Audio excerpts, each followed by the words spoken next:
Good morning class. आइए हम लोग सीटेट को ध्यान में रखते हुए वृद्धि और विकास से संबंधित कुछ टॉपिक देखेंगे। तो ध्यान दीजिए, इसमें हम लोग पार्ट 3 करेंगे। पार्ट 1 और 2 अभी तक आपने नहीं देखा तो उसको आप देख लीजिएगा। पार्ट 1 और 2 में आपने अभी तक क्या देखा?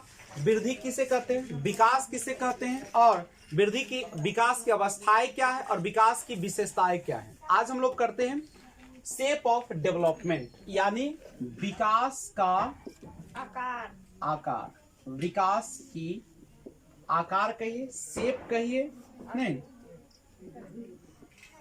आकार के बारे में। देखिए विकास कैसे होता है इसके बारे में हम लोग बात करते हैं। सबसे पहले जो विकास होता है वह जो होता है वह वर्तुलाकार होता है। कैसा होता है? विकास वर्तुलाकार होता है। वर्तुलाकार कहने का मतलब क्या है? सबसे पहले जो होता है विकास इस तरीके से होता है। देखिए इस तरीके से विकास होता है। नहीं, इसका मतलब है कि सबसे पहले आप विकास में किधर की ओर बढ़ते हैं? आगे की ओर बढ़ते हैं। कैसे बढ़ते हैं? आगे की ओर, आगे की ओर। उसके बाद फिर क्या करते हैं? बैक आते हैं। यानी सबसे पहले विकास में आगे की ओर होता है और फिर उसमें क्या होता है? पीछे की ओर होता है। सबसे पहले कहां बढ़ते हैं? आगे। कहां बढ़ते हैं? आगे। और फिर क्या करते हैं? बैक करते हैं, बैक।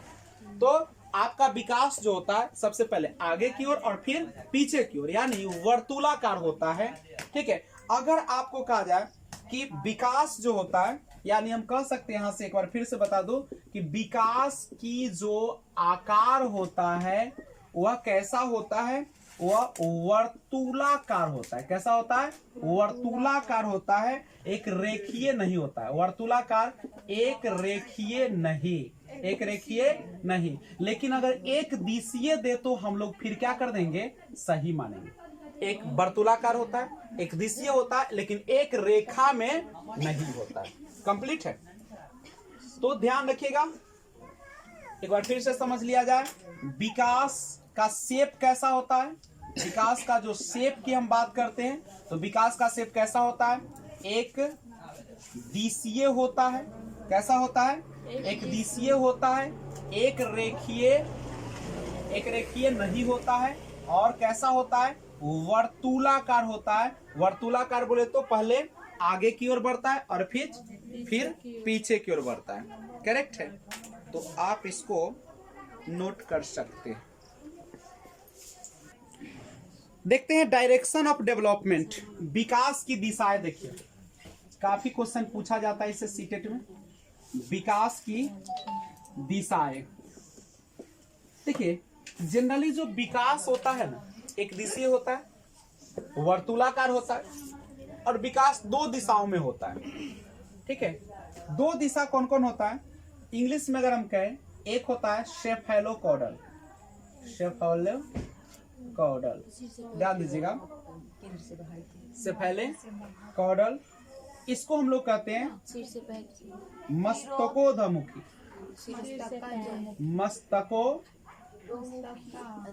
मस्तकोधमुखी, या इसी को आप लोग क्या बोलते हैं? सिरोपदोमुखी। यही ना होता है। देखिए नाम से ही लग रहा है। मस्तक मानी है मस्तक। पहले किसका विकास होता है? मस्तक का।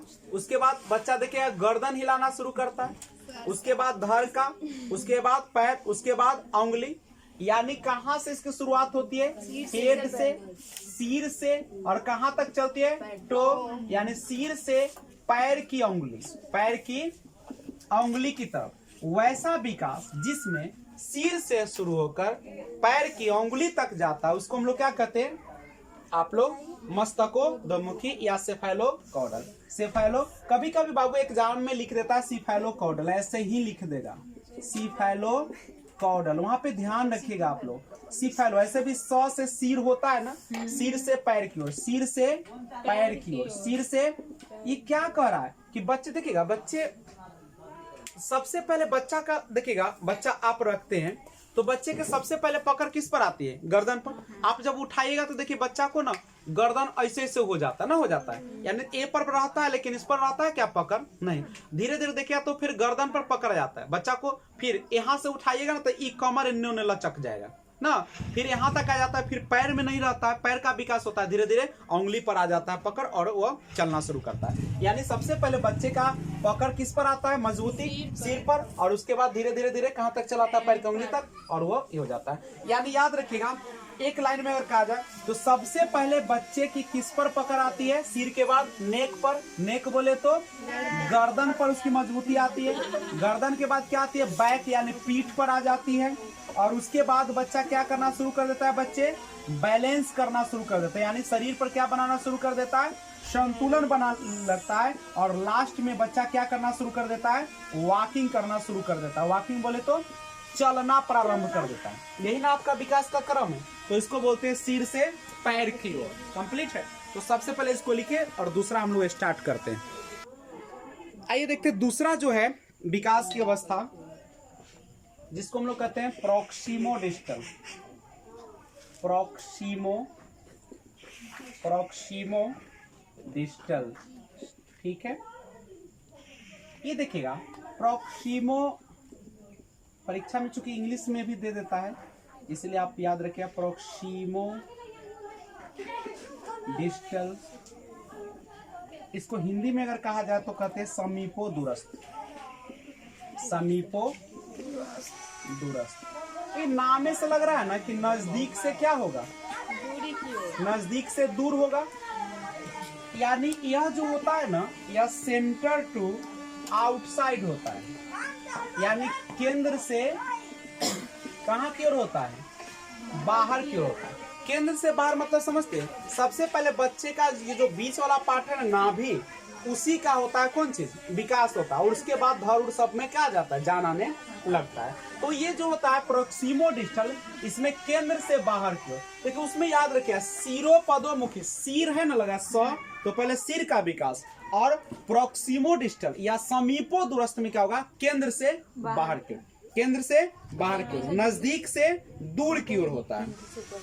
ठीक है,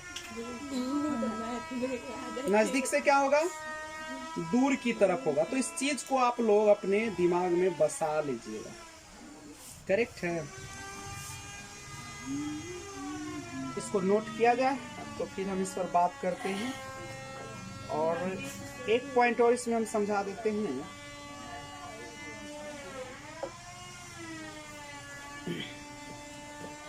विकास जो होता है, इसको पॉइंट को देखिए तो लिखिएगा, विकास जो होता है वह कब से शुरू हो जाता है बच्चे लोग, गर्भ से, और कब तक चलती है, मृत्यु पर्यंत, यानी जब तक बच्चे की मृत्यु न हो जाए। क्या विकास में एक रूपता पाई जाती है, एक रूपता नहीं होती। एक रूपता मतलब समझते हैं, एक समान। क्या सभी व्यक्तियों में एक समान रूप से विकास होता है? क्या सभी बच्चा 12 महीने में चलना शुरू कर देता है? नहीं करता है। लेकिन विकास की दर जो होती है, विकास की दर, क्या विकास की दर एक समान होती है? क्या सबों का दर एक ही तरह का होता है? विकास की दर एक समान नहीं होती है। हर बच्चे का विकास का दर क्या होता है? कोई जल्दी बोलना शुरू कर देता है, कोई लेट से करता है, नहीं। लेकिन अगर यहाँ पे सुनिए, थोड़ा थोड़ा का अंतर है। विकास का क्रम जो होता है क्या होता है? एक समान होता है। जितने भी मानव जाति, सब में विकास का क्रम क्या होगा? एक समान। सबसे पहले बच्चा क्या करता है? तो पेट के बल चलता है। किसके? पेट के बल ना, पेट के बल क्या करता है? उसको क्या कहते हैं आप लोग? हाँ, पेटकुनिया। पेट के बल यानी पेटकुनिया मारता है। उसके बाद क्या करता है बच्चा? उसके बाद बैठना सीखता है, यही ना। बैठने के बाद क्या करता है? खड़ा होना सीखता है। खड़ा होने के बाद क्या करता है? चलना शुरू करता है। क्या बच्चे में यही ना होता है? हर बच्चे में इसी तरीके का विकास है? नहीं, तो क्रम का पालन करता है। आइए बाल विकास का सिद्धांत देखते हैं। देखिएगा, बाल विकास का सिद्धांत देखिए, यह जो होता है, देखिए बालक का जो विकास होता है किसी सिद्धांत का पालन करता है, समझे? उसमें होता है समान प्रतिमान का सिद्धांत। ये गौर कीजिएगा, समान प्रतिमान का मतलब होता है कि इसके अनुसार प्रत्येक जाति अपनी जाति के अनुरूप के विकास के प्रतिमान का अनुसरण करती है। मतलब समझ रहे? कोई भी जो जाति होती है ना, वह अपनी जाति के अनुरूप ही विकास को आगे बढ़ाती है। आप ही बताइए, मानव का जो विकास होगा और हाथी का जो विकास होगा, ठीक है, उसका जो प्रतिमान होगा वह अनुसरण अपने अनुसार करेगा। क्या मानव का विकास हाथी के बच्चे के विकास के जैसा होगा क्या? आप किसी पेड़ का विकास का बात करेंगे तो उसका अलग ढंग से होगा और मानव का अलग ढंग से होगा। तो समान प्रतिमान का सिद्धांत है, मतलब एक जाति के जितने भी क्या होंगे वह अपनी जाति के अनुसार ही क्या करेगा? विकास का प्रतिमान का अनुसरण करेगा। समझ रहे बात को? विकास की दिशा का सिद्धांत, देखिए जो भी विकास होता है उसका अपना एक सिद्धांत होता है, उसी के अनुसार चलता है। तो हमारी विकास की दिशा दो तरीके से होती है, एक होता है शिरोपदमुखी और एक होता है आपका मस्तकाधोमुखी। जब हमारी विकास की दिशा सिर से लेकर कहां तक हो, पैर की तरफ हो, तो उसको कहते हैं मस्तकाधोमुखी, सेफेलोकॉर्डल कहते हैं इसको। लेकिन जब हमारे विकास का क्रम मध्य से, केंद्र से कहां की ओर शुरू होकर और बाहर की तरफ होता है तो वह क्या कहलाता है? समीप दुर्मुख या समीपो दूरस्थ कहलाता है। करेक्ट है, ये कहलाता है। और अतः हम कह सकते हैं कि विकास कैसा होता है? क्रमिक होता है, क्रम से होता है। ऐसा नहीं है कि शिरोपदमुखी में पहले और सिर बना उसके बाद पैर बन जाएगा, ऐसा नहीं है। क्रम होता है, उसके बाद नेक है, बहुत सारा चीज है। नहीं, निरंतरता का सिद्धांत, विकास कभी न रुकने वाली प्रक्रिया आप सभी को पता है। तो रूम टू टूम चलती है, गर्भ से लेके कब्र तक चलती है, जीवन गर्भ से शुरू होते हैं जो मृत्यु तक चलती है। तो जीवन पर्यंत चलने वाली यानी विकास कभी न रुकने वाली प्रक्रिया है। वृद्धि रुक जाती है, मैच्योरिटी आने पर, परिपक्वता आने पर वृद्धि क्या हो जाती है? रुक जाती है। जैसे लंबाई का बढ़ना एक निश्चित है कि इतना किशोरावस्था के बाद यानी 21 की उम्र होते होते 22 की उम्र होते होते क्या हो जाती है? वह समाप्त हो जाती है। लेकिन विकास ऐसा नहीं है, विकास जीवन भर चलता है, यानी कभी न रुकने वाली प्रक्रिया। अतः जीवन पर्यंत चलने वाली प्रक्रिया केवल इसकी मंद और क्या हो सकती है? तेज हो सकती है, नहीं हो सकती है। आप देखिएगा कि शुरुआत में भाषाई विकास सबसे तीव्र गति से होता है। कौन अवस्था में? पूर्व बाल्यावस्था में। शारीरिक विकास सबसे तीव्र गति से किस में होता है? आपका शैशवावस्था में। बौद्धिक विकास की बात करें तो किशोरावस्था। अब बालकों का जो विकास होता है आप सभी को पता है कि शैशवावस्था में तीव्र गति से होता है, बाल्यावस्था में धीमा होता है, किशोरावस्था में तीव्र होता है, उसके बाद क्या हो जाता है? स्थिर हो जाता है। तो ये विकास कैसे चलने वाली प्रक्रिया है? कभी मंद तो कभी तेज चलती है, वर्तुलाकार रूप में चलती रहती है, नहीं क्या एक समान रूप से नहीं चलती। तो याद रखिएगा, पूछता है ऐसे ही रहता है क्वेश्चन कि विकास कभी न रुकने वाली प्रक्रिया है, जीवन पर्यंत चलने वाली प्रक्रिया है, किस सिद्धांत को पालन करती है? तो कौन सिद्धांत को? निरंतरता को, सिद्धांत को। ठीक है, कोई दिक्कत?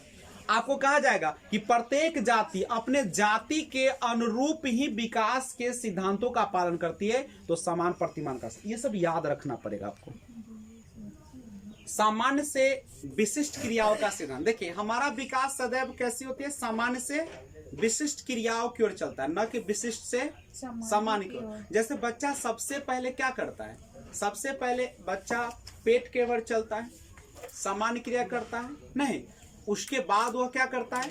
बैठना शुरू करता है, उसके बाद खड़ा होना, तब चलना शुरू करता है। दूसरी बात, बच्चा किसी भी चीज को क्या पूरा ऐसे करके पकड़ता है, धीरे धीरे उंगली से लिखना शुरू करता है।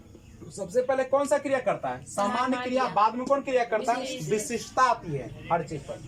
पूर्वानुमान का सिद्धांत, विकास पूर्वानुमान होता है क्योंकि हम पहले ही अनुमान लगा सकते हैं कि विकास किस दिशा में ज्यादा होगा, नहीं। और एकीकरण का, ये बहुत इंपॉर्टेंट है। बच्चे में एकीकरण का गुण पाया जाता है। जब हम किसी एक को करने के लिए अपने हाथ पैरों को एक साथ मिलाकर काम करते तो एकीकरण। जैसे आप जब ये 5 उंगलियां पांचों को एक साथ मिलाकर किसी चीज को पकड़ते हैं तो ये क्या कराता है? एकीकरण। यानी पूरे शरीर को, जैसे मान लीजिए हमको जंप करना है तो जंप करने के लिए क्या क्या आपका शरीर ही केवल काम करता है? नहीं, आपका हर चीज, आपका मस्तिष्क भी काम करता है, आपका शरीर भी काम करता है, हर और संतुलन भी काम करता है, सब मिल के एक साथ जंप मारते हैं। तो एकीकरण मतलब होता है हर चीज को क्या करना? साथ लेकर चलना ही क्या कहलाता है? एकीकरण। सातवां देखिएगा, व्यक्तिगत भिन्नता का सिद्धांत। देखिए बच्चों का विकास जो होता है व्यक्तिगत विभिन्नता के अनुसार चलता है। मतलब हर व्यक्ति में क्या होता है? एक भिन्नताएं पाई जाती है। कुछ बच्चे जो होते हैं, देखिए यहाँ तक कि जुड़वा बच्चे में विभिन्नता पाई जाती है। तो किसी में विकास की गति तेज होती है तो किसी में धीमी होती है। कोई जल्दी बोलना शुरू कर देता है तो कोई देर से। किसी का शारीरिक विकास जल्दी होता है तो किसी का धीमा। 8वां वर्तुलाकार बनाम रेखीय गति का। देखिए विकास कभी भी एक रेखीय नहीं होता है, मतलब वह कभी भी सीधी रेखा में नहीं चलता है। कभी उसकी गति धीमी तो कभी तेज, यानी कैसा चलता है, वर्तुलाकार रूप में चलता है। सबसे पहले आगे बढ़ता है उसके बाद पीछे। और 9वां और लास्ट है अंतर संबंधित विकास का सिद्धांत। देखिए शारीरिक, बौद्धिक, संवेगात्मक, सामाजिक और अन्य प्रकार के विकास अंतर संबंधित और परस्पर निर्भर करते हैं। मतलब एक के विकास के बिना दूसरे की विकास की तुलना नहीं की जा सकती है। सभी एक क्रम से और क्या होता है, एक दूसरे से जुड़ा हुआ होता है। नहीं, ऐसा नहीं कि पहले बच्चे का बौद्धिक विकास हो जाएगा, शारीरिक विकास बाद में होगा। पहले शरीर का निर्माण होता है, उसके बाद उसमें बौद्धिक आती है। नहीं, उसके बाद उसका क्या आता है, उसका मानसिक आता है, सामाजिक आता है। नहीं, उसके बाद उसमें क्या आता है, भाषाई आता है, और लास्ट में चारित्रिक या नैतिक विकास होता है। तो ये था आपका विकास का सिद्धांत। आज बस इतना ही, मिलते हैं फिर अगले वीडियो में। तब तक जय हिंद।